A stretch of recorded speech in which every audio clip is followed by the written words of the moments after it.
اجڑ گیا وہ باغ جس کے لاکھوں مالی تھے کے مسافر منزل تیری قبر ہے. بسم اللہ الرحمن الرحیم. قبرستان کی خاموشی میں ایک قبر پر لگی تختی نے میرے دل کو ہلا دیا. میں بڑا اہم تھا لیکن یہ میرا وہم. ہم یہی سمجھتے ہیں کہ ہمارے بغیر دنیا رک جائے گی، کہ ہمارے بغیر سب کچھ بکھر جائے گا، لیکن حقیقت بہت سخت ہے. کسی ایک کے جانے سے نہ دنیا رکتی ہے نہ وقت ٹھہرتا ہے. بڑے بڑے نام مٹ گئے، بڑی بڑی شانیں ختم ہو گئیں، اور ہم بھی ایک دن مٹی کے نیچے ہوں گے. کچھ دن ماں باپ یاد کریں گے، کچھ دن بچے، کچھ دن دوست یاد کریں گے، اور پھر خاموشی.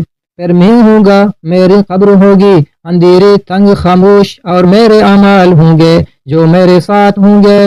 کاش قبرستان جا کر یہ خیال دل میں اتر جائے، کہیں بھی بھاگ جاؤں، کہیں بھی چھپ جاؤں، آخر لوٹ کر یہیں آنا ہے.